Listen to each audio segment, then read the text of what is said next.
Recently, I installed one of those rear view mounted dash cams in my wife's Kia Sportage. And almost immediately, she asked if there was something that could be done about the glare. Which, to be honest, I didn't really notice it, but she's shorter than I am. So her angle of looking up at the dash cam is different than mine. So I'm gonna try one of those glare reducing films on the screen. We'll see how that works. All right, so obviously the first thing I did was super clean the screen, get all the little fingerprints and dust nubs off it and everything. It looks really clean. So then here's the film. So now I'm just gonna take the one side of protective cover off the film. Careful not to touch the face, hopefully, that goes onto the screen itself. I don't want to get fingerprints on the film before it can get put on the screen. Okay, so this side goes up. And then what I've got here is a squeegee used for doing like window tint, things like that, vinyl wrap. So I'm going to get this thing lined up as best I can. What I should probably do, you know what? No. Why am I doing this like this? I'm going to take this out of the car and do it on the bench. All right, so first attempt, utter failure. This screen film that is supposedly made for this specific dash cam is junk. It's all beat up now because I fought with this thing like the last half hour trying to get it on there. But one, as you can see, it is too big for this camera. So that's the first failure. The second, you cannot get the air bubbles out of it. You can't get, it's garbage. So I'm gonna return this, but what I'm gonna try, I think I might just buy some of that anti-reflective screen coverings for like computer screens and stuff like that. It'll be bigger so that if I screw it up, I'll have more. I can trim it to size and I'll have extra. Yeah, I think I'm gonna try that. So I gotta go order some. So as soon as that comes in, we'll pick up this video from this point. All right, so let's try this again. What I got are these super shields. Now these are meant for like iPads and tablets and things like that. Just anti-glare screens. So let's open this thing up and see if one of these might work for this. Maybe I should have opened this before I started recording, huh? It's all right. I think there's, what, 3 of these in here, so that's good. So I have more if I need them. They also come with probably all the wipes and things like that. Yep. So I've already cleaned the screen, although now I got stuff all over it. You want this as clean as possible. You don't want to get any dust nubs or anything like that caught up underneath there. Get these extras out of the way. All right. So this is, oh yeah, I'll be able to put that on there and trim it to fit perfectly. So kind of go to a little angle, but should work out. So let me finish getting all set up here and we'll see how well this thing might work. All right, so I've already cleaned the screen with regular glass cleaner, but I am gonna wipe it down with one of the provided alcohol swabs, little alcohol pads, just to get any last grease, from fingers or whatever off of there. Get it as clean as possible, all right?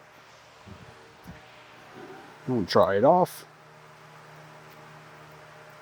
Don't want any smudges or streaks or anything like that on the glass. No dust, no nothing. Want it as clean as possible. Takes a little bit, still a little cloudy in spots. I think it actually ended up cleaner with just the glass cleaner instead of the alcohol.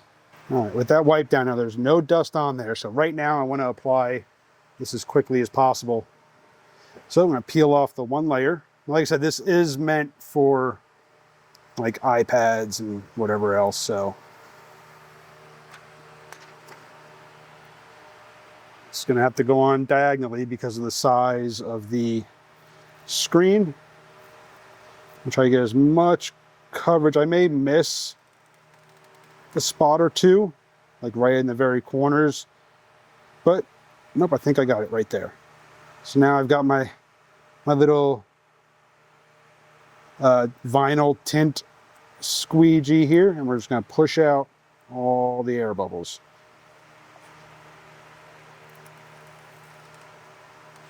Try to anyway.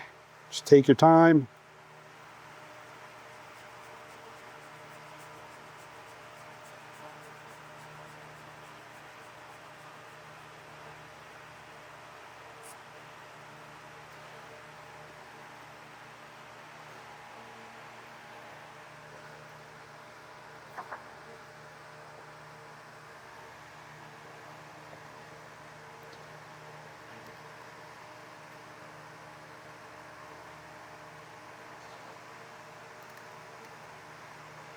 Still like little nubs that are maybe their little version of a little card they provide, might something a little stiffer maybe.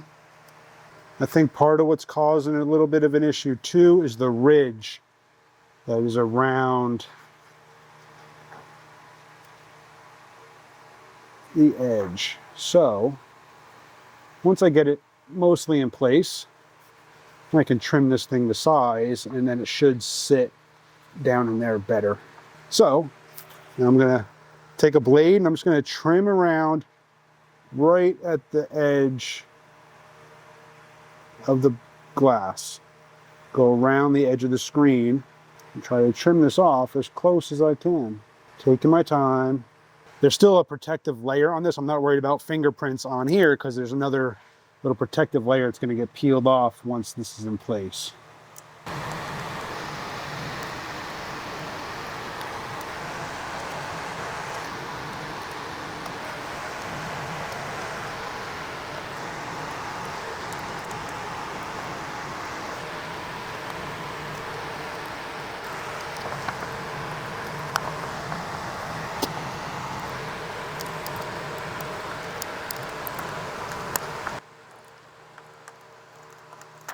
Stuff's a lot harder to cut than you'd think it would be.